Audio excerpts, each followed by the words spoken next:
So thank you for joining me today, Oleksandr Petrykov from LUkraine ASBL, for this interview in a series of interviews between LUkraine ASBL and Chronicle.lu. We'd love to learn a bit more about let's start with who are you, a bit about your background and your involvement in LUkraine ASBL, and et cetera, et cetera. Well, first of all, thank you so much for having me here. So my name is Oleksandr Petrykov. I've been away since 12 years ago. So I left Ukraine 12 years ago. I went to study in UK, did most of my professional life in Netherlands, also a little stint in Belgium. And since almost 5 years now, I'm in Luxembourg. So I went from being employed to being unemployed, now trying to start my own company.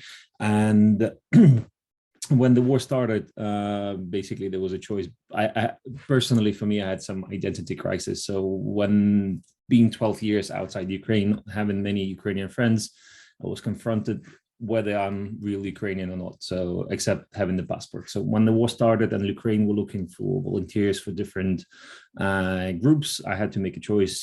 Either I focus on my startup and this doesn't concern me, or I am Ukrainian and this is what I do, and I have to put my startup aside and try to help people.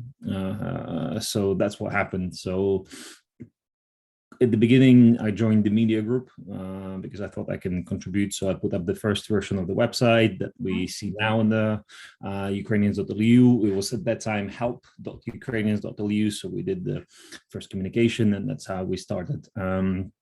I had to stop for a bit because I had to go pick up my family from the Hungarian border. So my family was affected as well. And then when I came back, I saw we organized several meetings with refugees arriving to Luxembourg, and it became clear that many of them will need support in the job market, and many of them would not like to see it and just sit on the benefits, and they would like to contribute to society. And we had, at that time, it was 5,000 people who arrived. Well, yes, that includes the children as well, but nevertheless, it's a lot of talent. And Luxembourg is really experiencing a big shortage in every sector of talent, whether it's HoReCa, whether it's accounting, whether it's, you name it, the construction industry. So there's a lot of shortage of the people. So my first thinking, okay, I've been away for 12 years. My mentality is already different. And I know how I was when I was 23 and how my mentality was being broken, basically, because my behavior was not suited to the local market. So I had to change it. So I perfectly knew what these people will be experiencing, and they are experiencing this as we speak right now. Some of them adapt a bit faster, some of them less. Also knowing that, Ukraine is a pretty professional market right now, right? But depending on the type of activity and how and when you start work, not many people have CVs. So that's one of the services we started as well, trying to making people CVs from scratch. Okay. So we started it in mid-May. There's me and Lisa Lepska, who is another volunteer that is part of my group. And together we had a few slots for the people to come in our Rolling Grund center, and we would create the CVs for scratch for them. Until now, we had about 80 CVs, if not more, created. So we had 6 slots a day. So I personally had 6 CVs a day, completely from scratch. So quite a bit of work as well, yeah. Yeah. So and it's good because it helped people to find the jobs, because even if they go to restaurant, even they go to garden cleaning or gardening jobs, they need to leave something. So I befriended with quite many refugees and tried to help them on a personal level. And I know those CVs were extremely helpful because they were going and distributing them for different jobs they were looking for. And in the end, they managed to find something. So even this basic, let's say, professional tool, many people don't have it. And also we need to understand that people were fleeing the country in a massive panic and a massive rush. So also not many of them have laptops. So even telling them, you guys, here's a template, please create CV. We quickly realized, hang on a minute, most of them only have phones. Yeah. and it's not possible to do CV in the phone. So we had to change the approach. So yeah, really from scratch then. And how big is your team? Kind of how many people are working alongside you, or does it depend on the project? Or to be honest, this is something, it's just me and Lisa. Okay, yeah. Throughout all the time. So at the beginning of the war, I created the basically database. I started collecting the people's CVs. I think in the first few months we collected about 300 people. Well, not even the first few months, even the first few weeks. So we collected about 300 resumes and quite detailed information about the people, what kind of jobs they did in Ukraine, what would they be looking here. And also there was a lot of requests coming to Ukraine that, we would like from the business. Yeah, we would like to support Ukrainians, and we have some jobs for them. Could you please, find us some people? So basically, never been a hiring manager in my professional life. I had to become suddenly HR. And unfortunately I could not scale. So it was me at the beginning, then Lisa joined a bit later, and we had few other people who were in and out because suddenly they found the job, and then they, of course, you can't keep them volunteering all the time.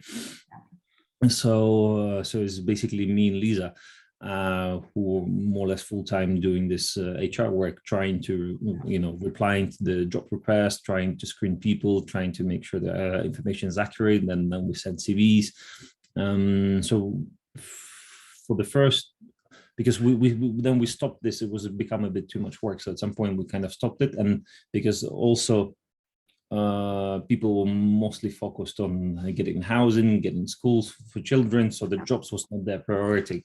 So we kind of phased it out. But at the beginning, we processed about 300 people in CVs, and we, let's say, satisfied 90 job requests that will come in our way. The reason I say satisfied, or because we had initial contact with the employer, we understood the requirements, we send them CVs, and then the employer never basically got back to us saying that, yeah, we hired this or that people. Only a few times that I had the calls from the Ukrainian refugees saying, hey, thank you, you sent my CV to that job, I got the job. So yeah. So in that sense, it's a bit difficult to say how many people actually we placed for the jobs. Is a collective effort. I know is personally as an effort, I placed 5 people for the jobs. So a few in the restaurants, few in the construction. So in that sense, I'm pretty glad that they were able to make a living. No, that's quite rewarding in itself when you can see, I mean, you're doing it to help, but it's nice to see the concrete results of that people are actually finding jobs there, or it's helping them. Yes. What are some of the main barriers or challenges for Ukrainian refugees, many of whom are very highly educated or trained, but who are looking for work in Luxembourg? What have you found? The biggest challenge is language. And this is, I hate this extremely, both from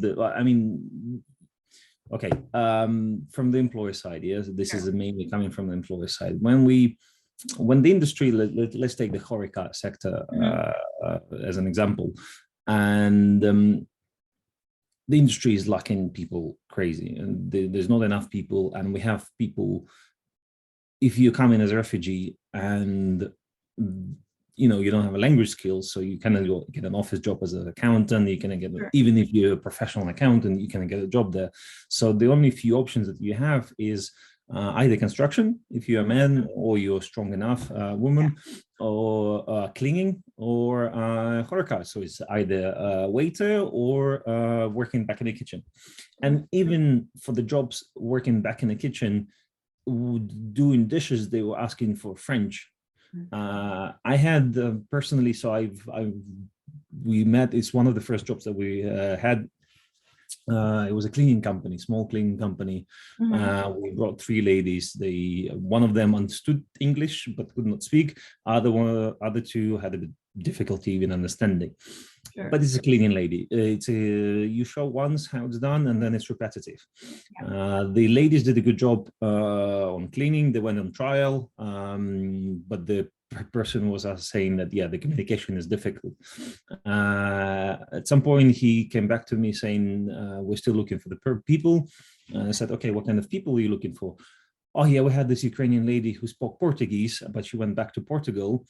So we would like ideally speaking Portuguese and French. I mean, seriously, if person speaks French or Portuguese, they will not be looking for cleaning jobs. So let's be realistic. So in that sense, the industry is still dreaming about, and it's not only HoReCa, it's not only cleaning, it's every industry. Sectors, they're dreaming about ideal candidate, which doesn't exist.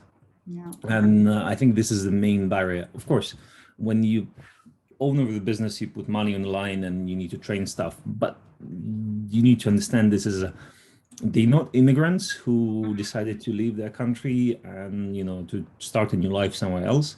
They in a way, they're refugees. They've been forced out of their homes, so out of their will. And they need time. If you would hire them in the beginning of war, now it's already almost more than 6 months. I guarantee they would be already speaking basic conversational French. So the industry here is too afraid to take chances.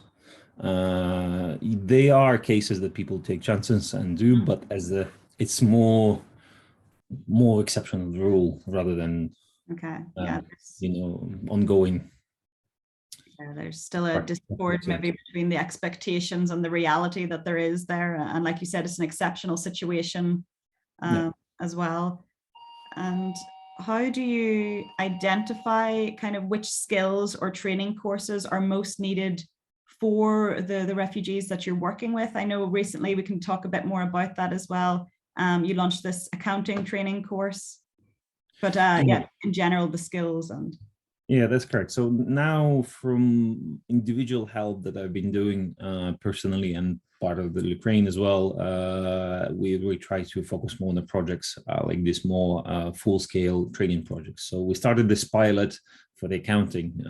We know from static numbers that have been published in June, July, that accounting is the most demanding professions and there's the biggest gap in the market. I think they were estimating 294 vacancies that are currently available that not being able to fulfilled. And also when doing the CVs, I came across a lot of accountants. So either self-employed or working for big companies. So we decided to launch this project. The main selection criteria was to have people speaking not fluent, but conversational English, right? So even there's mistakes, but at least if you are able to understand what you asked and you're able to express your job duties in English, that was sufficient to be selected for this project. And of course, the professional background in accounting. So in that sense, we worked with House of Training.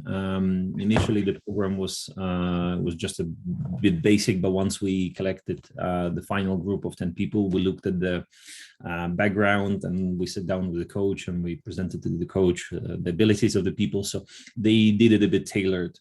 So we decided to have a LuxGap certification, LuxGap introduction with the BOP 50, which is the most used accounting software, as far as I am aware, in Luxembourg. That will be certified. Once the coach will have more face-to-face interaction with the people, then more training needs will be identified. And if people from that selected 10 participants will need to go for individual training, then this will be part of the pilot project and we'll put them individual training. So in that sense, but this is a bit different because this group is on a really high level in terms of also English, in terms of work experience. So they're able to really have a good conversation. They just need just a little bit understanding of local market, local regulations, because the principles are the same, but the techniques might be, or even the techniques are a bit different, but the principles are the same with accounting. So they just need a bit of guidance, and I'm sure they will do well. And that's speaking about the guidance. We also I gave them personalized coaching. So we have five amazing personal coaches and life coaches, who some of them who have went through 30 years of finance from all ranks to the top in local banks in Luxembourg and the US. We have a professional HR. We have also ex-entrepreneur, Ukrainian entrepreneur who is trying to be a life coach here as well. And then we have the professional Rebecca Rivers is a learning and training solution expert. So she knows how to put this training programs in place, and she knows what people need. So we have a fantastic set of coaches who will guide these 10 people on how to understand the local job requirements, how to adapt yourself, how to present yourself an interview, how to to understand their personality better as well, and to understand the local employers, because soft skills play a big part, and in Ukraine they're quite often overlooked. So it's more looked on hard skills and how you deliver rather than how you interact with the team and how you present yourself. So this is support we provide them. We will see the success of this project, and then we of course will be looking for funding to open up more places for more different levels, and we'll see what kind of people we have. I think right now is also IT could be interesting, but we need to see, maybe we train the junior IT people. So we have among the refugees I met, we have IT specialists who are also coaches. So they're teachers and they can teach coding classes, and we'll see how we can maybe utilize their expertise to, maybe graduate another 10 junior IT experts for specific industries. So brilliant. Just so kind of basing it on the success of this kind of pilot project, what has been, obviously it only launched, I think, exactly a week ago, right? I mean, last Friday. So it's still early days, but what has been kind of the initial feedback? Have you heard anything from some of the participants already from the first session, or?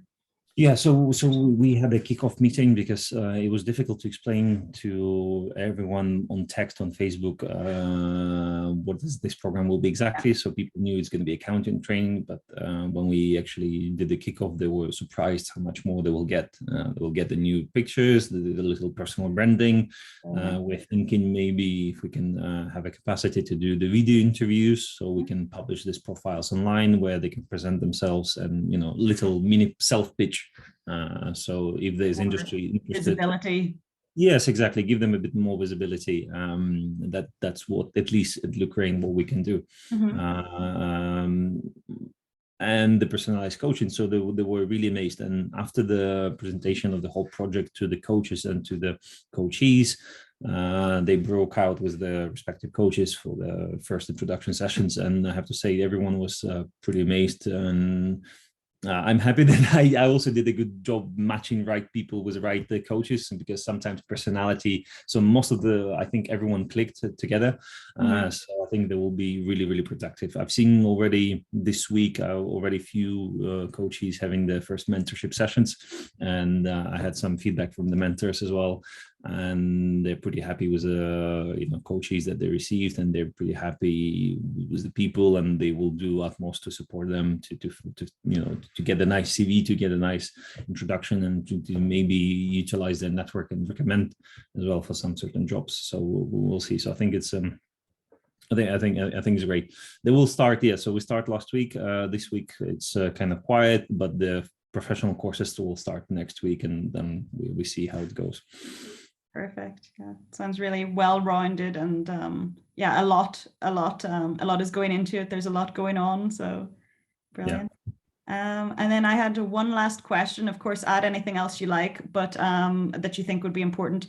But what would your message be for Luxembourg employers that are maybe looking to hire Ukrainian refugees, or are on the fence about it? Let's say, what would be your message to them, or what do you hope they would do or believe? The main message is don't waste this opportunity. you have a wonderful skill of talents that is currently in the country. And if you are the employee and you think that if I hire this Ukrainian refugee and then the war will stop at some point and they will go back home, I'll waste my investments. I reassure you, the people who are looking for the job, they're likely here to stay. They will not go back home because either their home is in a bad situation or they don't see their life there anymore there.